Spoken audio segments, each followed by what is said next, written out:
Assalamualaikum, mari kita jelajahi topik Islam ini bersama-sama.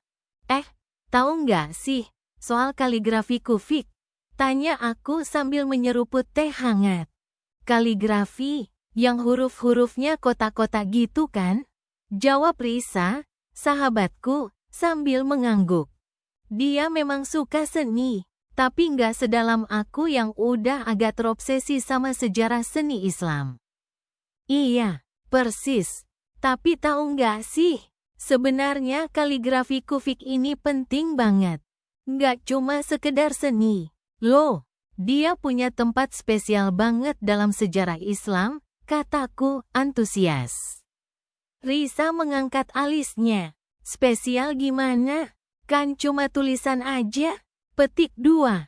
Nah, ini dia yang seru. Aku menyandarkan badan ke kursi. Siap bercerita. Bayangin, masa-masa awal Islam. Saat itu, Al-Quran baru saja diturunkan. Dan perlu banget cara untuk melestarikan dan menyebarkannya. Nah, kaligrafi kufik ini jadi salah satu cara utama untuk melakukannya. Sebelum ada mesin cetak, Al-Quran ditulis tangan, satu persatu, dengan ketelitian dan kesabaran yang luar biasa. Dan, kaligrafi kufik inilah yang jadi pakaian utama tulisan suci itu. Wah, jadi kayak media utamanya gitu. Risa tampak penasaran. Tepat sekali. Bayangkan, setiap huruf, setiap goresan pena, itu penuh dengan makna dan spiritualitas. Penulisnya nggak cuma sekedar menulis huruf, tapi juga mengalirkan keimanannya ke dalam setiap karya. Itulah kenapa kaligrafi kufik awal ini terlihat sangat sederhana, tapi sangat kuat dan penuh wibawa. Sederhana gimana? Aku lihat di internet. Tetap aja rumit bentuknya, timpal Risa. Nah, ini dia bedanya kufik awal dengan perkembangannya nanti. Kufik awal itu, sesuai namanya, sangat ngekufik. Bentuknya geometrik, kotak-kotak, dannya adalah pada kejelasan dan kemurnian bentuk hurufnya. Nggak banyak ornamen, semuanya terukur dan terstruktur. Tujuan utamanya adalah agar mudah dibaca dan dipahami. Mengingat pentingnya yang ditulis, aku mengambil buku kecil berisi gambar contoh kaligrafi kufik awal yang kubawa. Lihat, hurufnya tegak lurus, proporsional, dan simpel. Meskipun terkesan sederhana, tapi justru disitulah keindahannya. Keindahan yang lahir dari kesederhanaan dan ketepatan. Risa mengamati gambar-gambar itu dengan saksama. Iya juga ya. Berbeda banget dengan kaligrafi yang aku lihat di masjid-masjid sekarang. Betul banget. Nah, seiring perkembangan Islam, kaligrafi kufik pun berevolusi. Mulai muncul berbagai variasi dan gaya. Masih mempertahankan ciri khas geometriknya. Tapi mulai ditambahkan ornamen-ornamen, dekorasi, dan variasi bentuk huruf. Ini yang kita sebut sebagai evolusi estetikanya. Jadi, apa yang mendorong perubahan itu? Tanya Risa. Banyak faktor, sih. Salah satunya adalah penyebaran Islam ke berbagai wilayah. Berbeda wilayah, berbeda pula pengaruh seni dan budaya lokal yang terserap ke dalam kaligrafi kufik. Misalnya, di daerah Persia, kita akan menemukan kaligrafi kufik dengan sentuhan gaya Persia yang lebih rumit dan dekoratif. Di daerah lain, mungkin ada pengaruh gaya Arab Andalusia yang lebih elegan dan mengalir. Seperti sebuah pertukaran budaya. Ya, petik 2, persis. Dan juga, faktor artistik juga berperan. Para seniman kaligrafi mulai bereksperimen dengan berbagai teknik dan gaya. Mencari cara-cara baru untuk mengekspresikan keindahan dan spiritualitas melalui tulisan.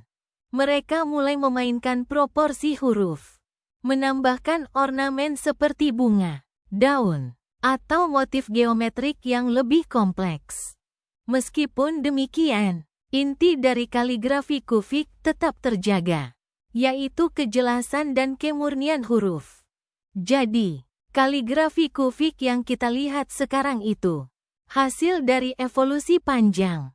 Ya, petik 2.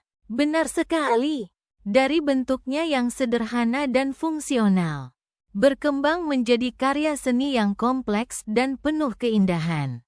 Tapi, yang perlu diingat, setiap bentuk dan gaya, baik yang awal maupun yang kemudian, mencerminkan perjalanan sejarah dan perkembangan Islam itu sendiri. Setiap goresan pena adalah sebuah saksi bisu dari perjalanan panjang keimanan dan kreativitas manusia. Aku tersenyum. Makanya, kaligrafi kufik ini nggak cuma sekedar tulisan, tapi juga sebuah jendela untuk melihat sejarah, budaya, dan spiritualitas Islam. Risa mengangguk, seakan mengerti apa yang aku maksud. Menarik sekali, katanya. Aku jadi pengen belajar lebih banyak tentang ini. Sama, ayo. Lain kali kita cari buku atau dokumentasi tentang kaligrafi kufik lebih detail lagi. Kita bisa telusuri sejarahnya secara lebih mendalam. Mulai dari perkembangan hurufnya, sampai ke teknik penulisan dan filosofinya. Aku usul, dan Risa langsung setuju. Percakapan kita tentang kaligrafi kufik tampaknya baru saja dimulai. Tahu nggak sih? Soal kaligrafi kufik, gila keren banget sejarahnya. Aku mulai, sambil nyenderin badan ke kursi rotan di teras. Matahari sore lagi redup-redupnya, pas banget buat ngobrol santai. Temanku, Rara, ngangkat alis. Kufik, yang hurufnya kotak-kotak itu, gue cuma tahu sedikit, dari bacaan sejarah Islam aja. Nah, itu dia. Bayangin deh, zaman awal Islam, saat Nabi Muhammad SAW masih ada, tulisan Al-Quran masih ditulis di tulang, kulit, bahkan batu. Bayangin betapa berharganya, dan kufik ini, dia kayak pahlawannya. Dia adalah bentuk tulisan Arab yang pertama kali dipakai secara luas untuk menuliskan wahyu Allah. SWT, Rara mengangguk. Matanya berbinar. Jadi, sebelum ada beragam jenis kaligrafi Arab yang indah-indah itu, ada kufik dulu, petik 2, persis. Dan yang paling menarik, bentuk awal kufik itu sederhana banget, jauh banget dari kesan mewah dan rumit yang kita lihat di masjid-masjid sekarang. Bayangin hurufnya kaku, geometris banget, pojoknya lancip-lancip, mirip bata-bata yang disusun. Karena memang itu refleksi dari kebutuhan saat itu. Keperluan untuk mencatat firman Allah dengan cepat dan akurat. Kok bisa simpel banget? Padahal kan agamanya udah sebegitu dalam maknanya? Tanya Rara, sedikit ragu. Aku senyum. Nah, ini yang seru. Kesederhanaannya itu bukan berarti kurang bermakna. Justru, kesederhanaan itu merefleksikan kesungguhan dan kekhusyuan awal umat Islam. Mereka pada isi pesan, pada wahyu ilahi. Bentuknya yang sederhana memudahkan penulisan, memudahkan penyebarannya. Bayangin, di saat belum ada percetakan. Kalau tulisannya rumit, kan susah banget menyebarkannya. Wah, jadi bisa dibilang, kaligrafi kufik awal itu adalah cerminan kepercayaan dan kesederhanaan hidup mereka ya. Petik 2. Pas banget. Bener banget. Seperti mereka. Terus terang dan lugas. Tidak ada embel-embel. Hanya kata-kata suci yang terpatri. Dan itu, menurutku, memiliki kekuatan tersendiri. Terus, gimana dia bisa berubah jadi lebih rumit dan indah seperti yang kita lihat sekarang? Rara penasaran. Nah, seiring berjalannya waktu, Islam berkembang pesat. Kerajaan-kerajaan Islam berdiri, peradaban berkembang pesat. Dan seni kaligrafi kufik pun ikut berkembang. Mungkin awalnya karena para seniman ingin menghormati kitab suci dengan cara yang lebih artistik, lebih mengagumkan. Mereka mulai menambahkan dekorasi, ornamen, dan bermain dengan bentuk hurufnya. Aku mengambil secangkir teh, menikmati hangatnya. Bayangin, dari huruf-huruf yang awalnya kaku dan geometris, muncullah variasi-variasi kufik yang lebih rumit. Ada kufik square yang tetap mempertahankan bentuk geometrisnya, tapi dengan detail yang lebih halus. Ada kufik floral yang dihiasi dengan motif-motif bunga dan tumbuhan. Bahkan ada kufik yang hurufnya saling terkait dan membentuk pola-pola yang luar biasa kompleks. Petik 2. Rara tertegun. Wow, jadi kayak evolusi seni ya? Berkembang sesuai zamannya? Petik 2. Tepat sekali. Tapi evolusi ini bukan sekadar perubahan estetika, tapi juga refleksi dari perkembangan budaya dan peradaban Islam. Setiap gaya kufik merefleksikan ciri khas periode dan wilayah tertentu. Misalnya, ada gaya kufik yang berkembang di Irak, yang berbeda dengan gaya kufik di Suriah atau Mesir. Berarti, kalau kita lihat kaligrafi kufik, kita bisa sedikit melihat sejarahnya juga ya. Petik 2. Betul. Kaligrafi kufik bukan hanya sekadar seni tulis, tapi juga bagian penting dari sejarah Islam. Dia menceritakan perjalanan panjang umat Islam, dari masa-masa awal yang sederhana hingga perkembangannya yang gemilang. Dia menjadi lambang identitas, lambang kebudayaan, dan lambang keindahan seni Islam. Aku menarik nafas panjang. Jadi, kalau kita melihat sebuah kaligrafi kufik yang indah dan rumit sekarang, kita sebenarnya sedang melihat sebuah perjalanan panjang, sebuah evolusi yang begitu memikat, dari kesederhanaan yang penuh makna, menuju keindahan yang luar biasa kompleks. Rara tersenyum. Wah, aku jadi pengen belajar lebih banyak tentang kaligrafi kufik nih. Terima kasih. Udah ngasih cerita yang seru banget. Petik 2. Aku tersenyum balik. Sama-sama, senang bisa berbagi.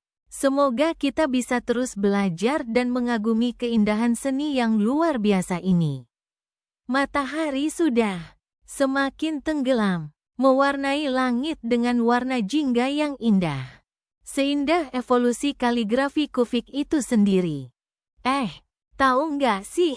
Kalau kita ngomongin seni Islam, salah satu yang paling memukau itu kaligrafi kufik. Bayangin aja, huruf-hurufnya yang kaku, tegas, tapi tetap punya keindahan yang luar biasa, kata Rara, sambil nunjukin foto di ponselnya. Foto itu memperlihatkan sebuah fragmen ayat Al-Quran yang ditulis dengan huruf kufik yang sangat geometrik. Aku, Alif, mengangguk. Iya, bener banget. Aku pernah baca sedikit. Katanya kaligrafi kufik itu punya sejarah panjang dan evolusi estetika yang keren banget. Bayangin, zaman dulu, di tengah padang pasir, di saat Islam baru menyebar, mereka udah bisa ciptain seni secanggih itu. Gimana caranya ya? Petik 2. Rara tersenyum. Nah, itu dia yang seru. Kaligrafi kufik awal, itu benar-benar sederhana, hampir kayak rahasia. Bayangin, saat itu kan masih tahap awal penyebaran Islam. Jadi utamanya ia menyampaikan pesan Al-Quran. Gaya penulisannya pun mengikuti perkembangan teknologi dan bahan tulis yang ada saat itu. Mungkin awalnya ditulis di atas batu atau tulang, jadi bentuk hurufnya harus kuat dan tahan lama. Belum ada banyak variasi, tapi ketegasannya itu loh, bener-bener ngena. Jadi kayak minimalis banget ya. Aku menyela, bisa dibilang gitu. Nya pada kejelasan dan kemurnian pesan agama. Makanya hurufnya geometris, seringkali dibentuk dengan garis-garis lurus dan sudut yang tajam. Terasa kaku, Tapi ada kekuatan spiritualnya gitu loh, Rara menjelaskan, matanya berbinar. Bayangin, di tengah gurun pasir, lihat tulisan kufik awal itu. Terasa sakral banget. Ya, seperti pesan langsung dari Allah SWT. Wah, bayangannya aja udah merinding, aku mengakui. Terus, gimana evolusi estetikanya? Kan sekarang kaligrafi kufik banyak variasinya ya. Ada yang lebih rumit, lebih berhias. Rara mengangguk. Nah, seiring berjalannya waktu, kaligrafi kufik pun berkembang. Setelah beberapa generasi, para kaligrafer mulai bereksperimen. Mulai muncul variasi-variasi baru. Masih mempertahankan kekakuan dasar kufik. Tapi mereka mulai menambahkan ornamen, pola-pola, dan hiasan-hiasan. Bayangin, seperti mereka sedang melukis dengan huruf. Petik 2. Jadi, apa yang melatar belakangi perubahan itu? Tanyaku penasaran.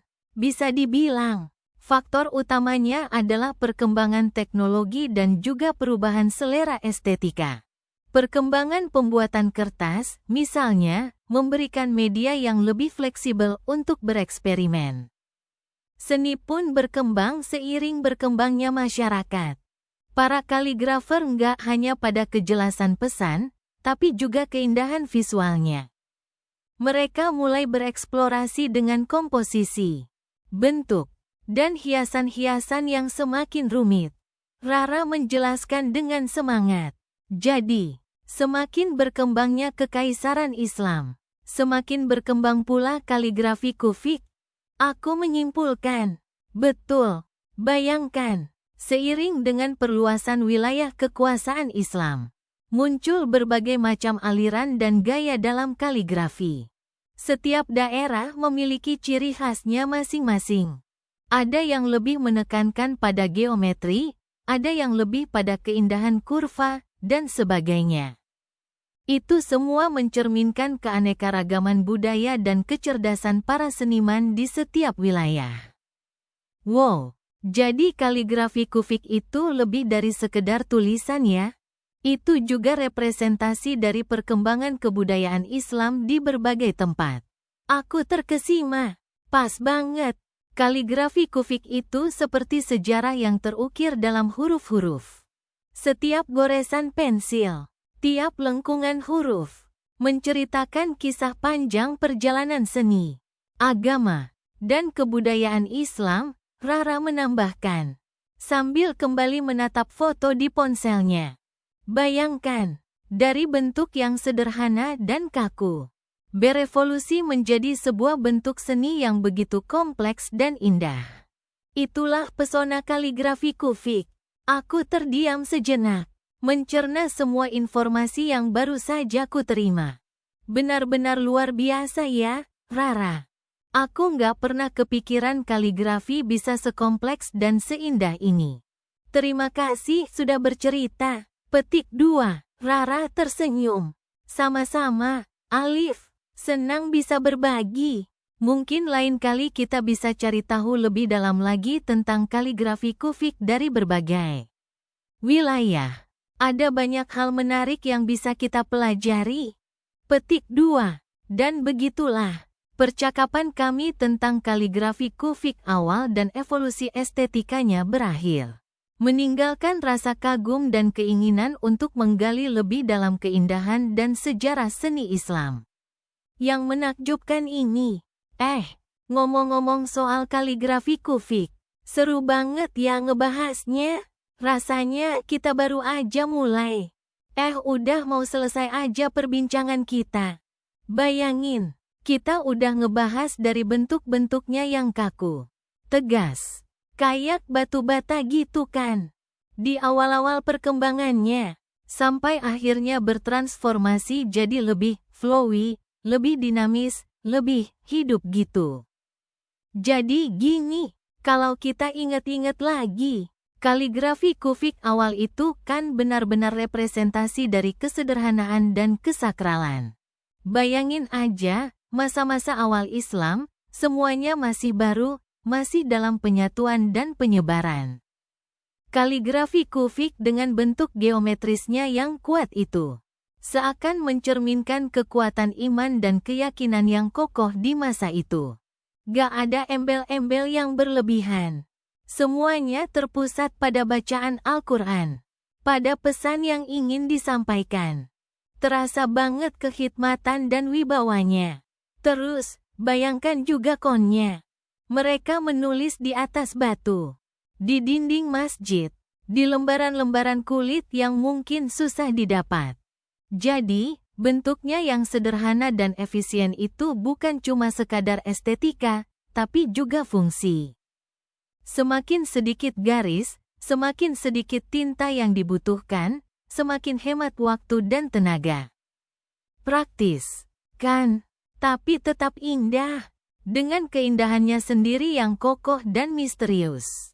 Nah, seiring berjalannya waktu, Islam menyebar luas. Interaksi antar budaya semakin intens. Kaligrafi kufik pun ikut berevolusi. Masih mempertahankan kekhasannya, tapi mulai bereksperimen. Muncullah variasi-variasi baru, seperti kufik square yang lebih terstruktur, kufik kursif yang lebih cair, dan masih banyak lagi. Kayak kita bereksperimen dengan resep makanan. Tetap dasar resepnya sama, tapi ada penambahan bumbu-bumbu baru yang membuat rasa jadi lebih kompleks dan menarik. Bayangkanlah artis-artis kaligrafi pada masa itu. Mereka bukan cuma penulis, tapi juga seniman. Mereka menuangkan kreativitas dan pemahaman mereka akan Al-Quran ke dalam setiap coretan pena. Setiap lengkungan, setiap titik, setiap sudut, memiliki makna dan keindahannya tersendiri. Mereka seperti penyair yang mengekspresikan rasa syukur, ketakjuban, dan cinta mereka kepada Tuhan melalui karya-karyanya. Yang menarik, evolusi estetika kufik ini gak lepas dari perkembangan sosial dan budaya. Misalnya, munculnya motif-motif floral dan geometrik yang lebih rumit itu, mencerminkan kemakmuran dan perkembangan seni rupa pada masa keemasan Islam. Bayangkan kemegahan istana-istana, keindahan taman-taman, semuanya terpancar juga dalam kaligrafi kufik yang semakin kaya detailnya. Seni kaligrafi bukan lagi sekadar tulisan suci, tapi juga menjadi bagian integral dari keindahan hidup. Nah, kalau kita lihat sekarang, kaligrafi kufik mungkin tidak sepopuler dulu, tapi warisannya masih terasa sampai sekarang. Kita masih bisa menemukan jejak-jejaknya dalam berbagai karya seni kontemporer. Dari desain logo sampai arsitektur modern. Keindahan dan kesederhanaannya yang abadi masih terus menginspirasi seniman dan desainer hingga saat ini. Jadi, perjalanan kaligrafi kufik ini bukan sekadar perjalanan sejarah, tapi juga perjalanan spiritual dan artistik. Dari kesederhanaan yang kokoh, berkembang menjadi keindahan yang kompleks, mencerminkan perjalanan Islam itu sendiri. Dari masa awal yang penuh tantangan, hingga masa-masa keemasan yang gemilang. Itulah mengapa kaligrafi kufik memiliki tempat penting dalam sejarah Islam. Sebuah warisan yang berharga dan patut kita apresiasi. Dan sampai di sini perbincangan kita tentang kaligrafi kufik. Rasanya masih banyak lagi yang bisa kita bahas. Tapi kita udah menghabiskan waktu yang cukup lama ya. Semoga perbincangan kita ini bisa sedikit membuka wawasan kita tentang keindahan dan kekayaan budaya Islam. Senang banget bisa ngobrol bareng kamu tentang ini. Tahu nggak sih soal kaligrafi kufik? Dengar-dengar itu punya sejarah panjang banget ya. Di dunia Islam, ucapku, sambil menyeruput teh hangat. Mira, temanku yang sedang asyik menggambar sketsa di buku catatannya, mengangkat kepalanya. Kufik, yang huruf-hurufnya kotak-kotak gitu? Iya, aku pernah lihat di beberapa masjid kuno. Keren banget. Tapi jujur, Aku nggak terlalu paham sejarahnya. Nah, itu dia. Aku juga baru dalam-dalam baca. Ternyata banyak banget yang bisa dipelajari dari kaligrafi kufik. Terutama yang awal-awal. Bayangkan, zaman itu kan teknologi masih terbatas banget. Belum ada printer, komputer, bahkan kertas yang kita pakai sekarang aja belum ada sepenuhnya. Mereka menulis Al-Quran, hadits, dan berbagai dokumen penting lain dengan tangan. Satu persatu hurufnya, dengan ketelitian dan kesabaran yang luar biasa. Petik 2. Mira mengangguk, matanya berbinar. Wah, pasti butuh waktu berbulan-bulan, bahkan bertahun-tahun untuk menyelesaikan satu mushaf. Naskah Al-Quran, kan? Petik 2. Bisa jadi lebih. Bayangkan betapa berharganya setiap huruf itu. Bukan sekadar rangkaian kata, tapi juga representasi dari pesan ilahi. Setiap lekuk dan garisnya syarat makna, dikerjakan dengan penuh khusyuk dan doa. Kaligrafi kufik awal itu sederhana. Bentuknya geometrik banget, seperti susunan batu bata yang rapi. Gak ada banyak ornamen atau hiasan. Nya benar-benar pada kejelasan hurufnya. Karena penting banget supaya setiap ayat terbaca dengan benar. Berarti, kesederhanaan itu jadi simbol penting ya? Tanya Mira. Betul banget. Kesederhanaan yang elegan. Itu mencerminkan nilai-nilai Islam awal yang menekankan pada ketauhidan dan kesucian. Gaya tulisnya yang tegas dan lugas juga menggambarkan ketegasan ajaran Islam. Bayangkan, waktu itu Islam baru menyebar. Dan kaligrafi kufik jadi salah satu media utama penyebaran ajaran agama. Jadi, kejelasannya sangat penting agar pesan-pesan agama bisa dipahami oleh semua orang. Lalu, gimana evolusinya? Kan sekarang ada banyak banget jenis kaligrafi Islam yang beragam. Lebih, berhias gitu? Petik 2. Nah, itu dia perjalanan yang menarik. Seiring perkembangan Islam dan peradaban, kaligrafi kufik juga berevolusi. Mungkin karena kebutuhan estetika, atau mungkin karena adanya pengaruh budaya lokal di berbagai wilayah. Muncullah berbagai variasi gaya, mulai dari yang tetap mempertahankan bentuk geometrisnya, tapi dengan penambahan ornamen kecil di ujung-ujung huruf, sampai yang akhirnya berkembang jadi lebih dekoratif, dengan penggunaan flora, fauna, dan berbagai motif lainnya. Jadi, semakin berkembang, semakin indah juga ya. Petik 2, bisa dibilang begitu. Tapi, indah di sini bukan sekadar visualnya aja, loh. Setiap perkembangan gaya kaligrafi kufik juga mencerminkan sejarah dan budaya saat itu. Misalnya, munculnya gaya kufik yang lebih rumit dan dekoratif mungkin mencerminkan periode keemasan Islam di berbagai wilayah, di mana seni dan budaya berkembang pesat. Aku melanjutkan. Bayangkan, setiap kaligrafi kufik itu seperti sebuah jendela waktu. Kita bisa melihat bagaimana seni, agama, dan budaya saling berinteraksi dan mempengaruhi satu sama lain. Dari bentuknya yang sederhana di awal, kita bisa melihat bagaimana perkembangan Islam berdampak pada estetika seni tulisnya.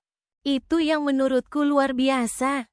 Petik 2. Mira terdiam sejenak, merenungkan kata-kataku. Jadi, apa yang kaligrafi kufik awal dan evolusi estetikanya ajarkan kepada Muslim saat ini? Tanyanya akhirnya. Banyak hal. Sebenarnya, jawabku. Pertama, tentunya tentang pentingnya ketelitian dan kesabaran dalam menjalankan ibadah dan segala hal lainnya. Bayangkan, menciptakan sebuah karya seni kaligrafi yang indah butuh ketelitian dan kesabaran luar biasa. Kedua, tentang keindahan kesederhanaan. Kaligrafi kufik awal mengajarkan kita untuk menghargai esensi dan makna di balik sebuah karya. bukan hanya keindahan visualnya saja. Ketiga, tentang perkembangan dan adaptasi. Evolusi kaligrafi kufik menunjukkan bahwa Islam dan budayanya mampu beradaptasi dan berkembang seiring waktu, tanpa meninggalkan akar-akarnya. Dan keempat, sambungku, tentang kekayaan warisan budaya Islam. Kaligrafi kufik bukanlah sekadar seni tulis, tapi juga representasi dari perjalanan panjang peradaban Islam, yang penuh dengan inovasi, kearifan, dan keindahan. Melihat kaligrafi kufik, kita seolah-olah diajak berdialog dengan para seniman dan cendekiawan Muslim di masa lalu. Dan kita bisa belajar banyak dari mereka. Mira tersenyum. Wah, aku jadi pengen belajar lebih banyak tentang kaligrafi kufik nih. Kayaknya bakal seru banget. Seru banget. Dan sebenarnya, kita bisa belajar banyak hal dari setiap goresan pena di kaligrafi kufik. Itu bukan hanya sebuah karya seni, tapi juga sebuah refleksi dari iman, kearifan, dan perjalanan panjang sejarah Islam, kataku. Sambil tersenyum, mungkin kita bisa cari video atau buku tentang ini lain waktu? Petik 2. Deal, jawab Mira, antusias. Aku penasaran banget sama detail-detailnya. Sampai jumpa. Semoga Allah memberkati kita semua. Itu pembahasan hari ini.